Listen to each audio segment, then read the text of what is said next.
Boy, Richie Cole gave us a really nice theme song for 5 points. That's right, grooving in 5 points. We are grooving in 5 points always. It's in the blood here at KUVO, and we're excited about an upcoming art exhibition from celebrated and one of Denver's finest fine artists, Darrell Anderson, in the studio this morning. Good morning, sir. Good morning. Glad to be here. Sorry to wake you up early. As the world turns. Before we get to your reception next Tuesday at the Blair Caldwell African American Research Library, we need to catch up on Darrell Anderson. One of your works from years ago is recently getting a little more visibility. It's the portrait of Charles Burrell. If you look up Darrell Anderson and Charles Burrell, it'll pop right up and you say, oh, yeah, I've seen that. How old is that portrait?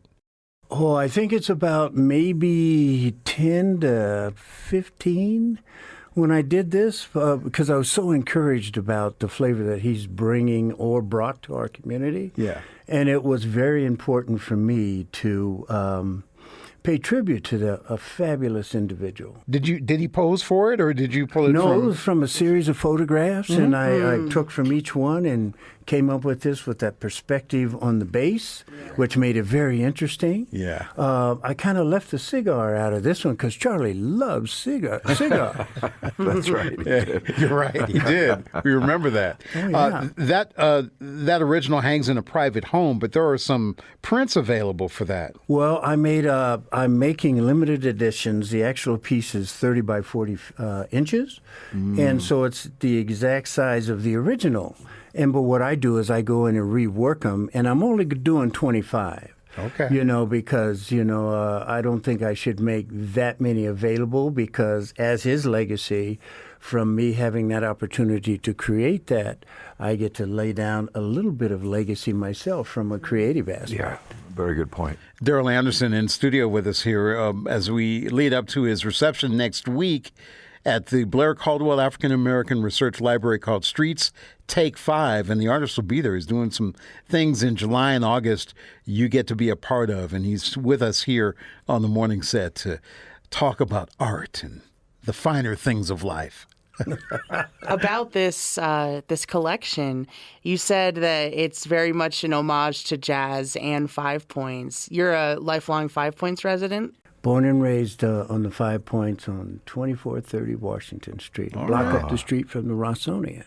Wow. Yeah. And so to come back and pay homage to a community that gave me my takeoff point as far as becoming a creative person, it's really wonderful to represent where I came from and come back and, in some degree uniting our community again, because I think that's very important, especially for the career that I've had over the years.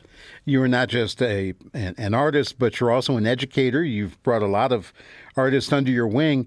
I remember we did a story with you about 10 years ago, and you were doing some digital art. And we were like, oh, this guy is really pushing the boundaries. He's using electronics, not just the paintbrush and the canvas.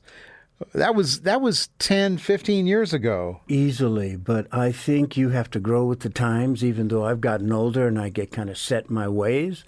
But in order for an artist to be successful, you have to adjust to things that surround you and how the world grows around you. So for me, it was always about, and thanks to J.C. Futrell, who made this happen with Risk and Change, that's always been my mantra. I've always been willing to take the risk to see what I can discover. And again, in the process of creating that journey, I get to play with a lot of different mediums. So when you say creating a journey, what exactly does that mean? Does that mean that you, in this creative process, as you are laying down these different colors and trying to, you conceptualize things in your mind, but now you've got to actually apply yourself and your skill set to whatever it is that you're doing. Is that what you mean by the journey? Exactly. I had an opportunity to meet Misty Copeland, and I sort of bogarted my way into that whole situation. But to have an opportunity, I did a video of Misty But in the process of creating this, I had an opportunity to erase, because you could do that with my pencil on my iPad. I had an opportunity to add and take away. So I put music to it, and it's about a 4-minute and 35 seconds video as to where I could teach this to artists to take the journey, because I made a lot of mistakes in doing that sketch until it finally came to the point where it became alive. But it was like discovery, and not having any fear about the discovery, but being able to dive into that and then get out of the way. Because, that's always been my situation in the creative process. Darrell, get out of the way and let it roll. Trust in who you are and make things happen. And for me, it has never been about the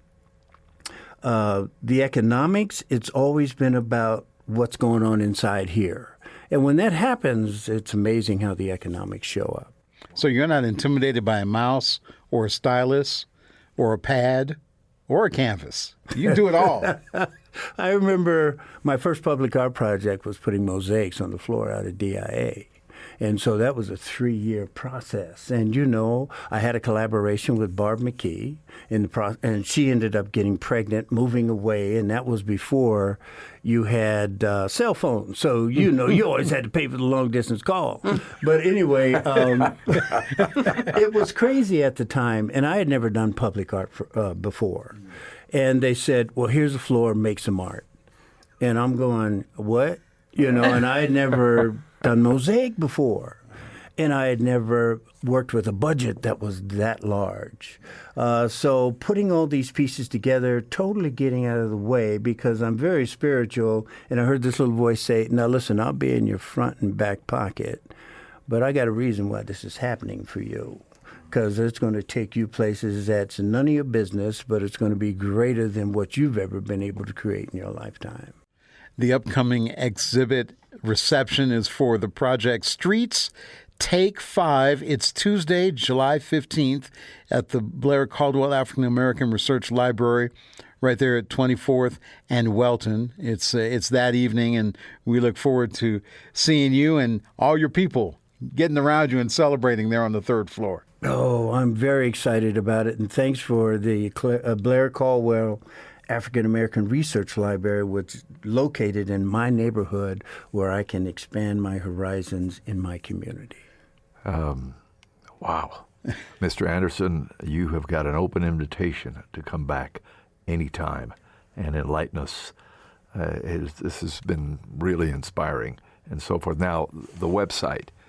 There are a couple ways to connect. I went to Denver Library and found the information there.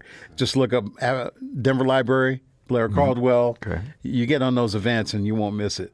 And there's also a live demonstration coming up on Saturday, August 2nd. Yes, with a band, and you'll be painting. Very much so. Where I get another chance to take risk and discover and hope get up. It comes together because I want to do something about Charlie Burrell as far as the demonstration is concerned. Mm-hmm.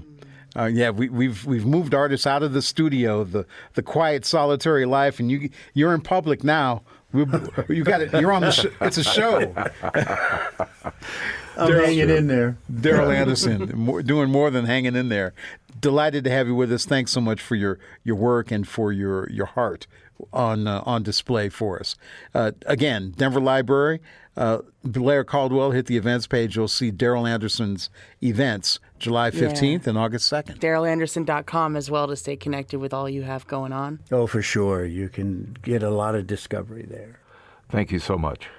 Thank you. You're always welcome.